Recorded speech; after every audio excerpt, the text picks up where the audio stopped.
Okay, so your information, credit card's already in there from when you entered it before when you set up Commerce HQ. So we're going to confirm the total amount is almost $13, $12.77. Everything is in US dollars, keep in mind, and we're going to hit confirm.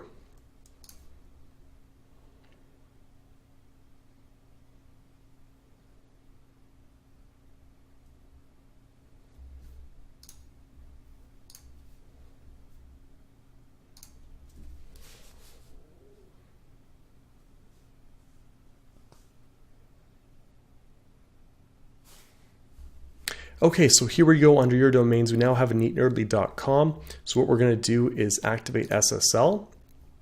Once activated, all HTTP is going to change to HTTPS. This is very important because a lot of people, when they're shopping online, they won't buy from a store that has just HTTP. They need to have a secured website, HTTPS. And that's what we use, what we call having an SSL on the domain. So we're going to activate that. Very important.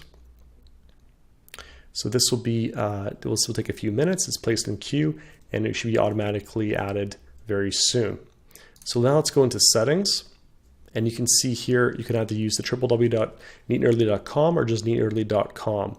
I'm just going to use neatnerdly.com because I like that. It's just cleaner. And then here you can add MX records if you're going to set up email with Gmail, which we'll get into a bit later, and then TXT records as well. Okay, so we're going to close that. Don't worry about that right now. That looks good. And in about 20 minutes, even up to 2 hours or so, this domain should be green, active, good to go, and I should be able to access my store using this domain.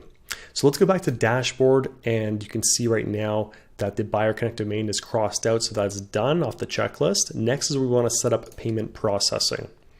So I encourage you to have everything in USD. That includes all your products on your store, your entire store. Your vendors are going to be paying them in USD most likely on AliExpress or Alibaba. And it's just better and cleaner to keep everything in US dollars. So select USD as your store currency. Okay, so we have two options with Commerce HQ. You can use Stripe to process credit cards, or you can use PayPal also, that allows you to process credit cards. Now, there's advantages and disadvantages to both.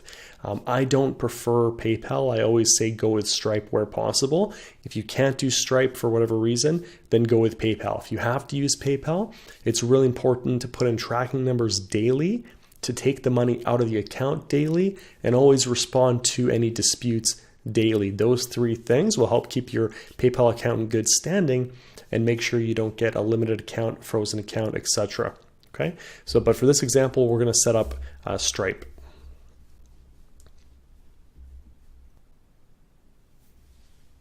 So connect with Stripe, click that button.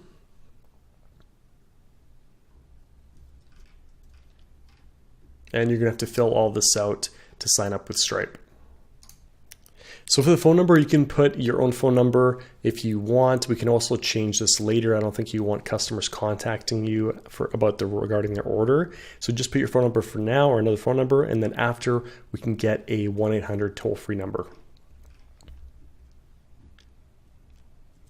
So bank details, you want to definitely get a US dollar bank account and then fill in your information here. Okay, so now we've accepted credit cards via Stripe. You can set up both of them, or just Stripe or just PayPal, totally up to you. Now, the only time PayPal is good is when you want to do worldwide sales. So I always advise starting all your traffic and ad spend in the USA. And then if that works for a certain product, you can scale it out to different countries around the world. And in that case, PayPal is very beneficial. So now let's go through the PayPal setup just to show you how it works.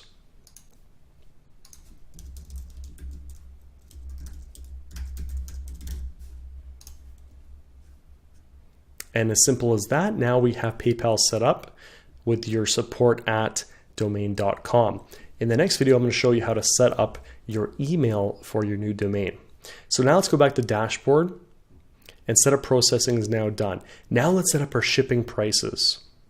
So create our first shipping zone, and we're going to call it USA. Shipping rate, I always advise doing $4.95 flat for the United States.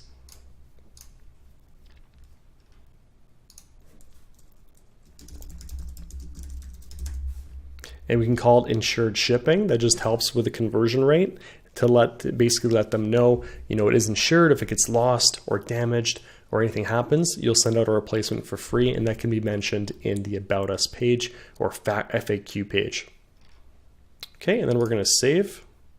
So $4.95, that's pretty simple, just a flat rate shipping on each order, and that's done.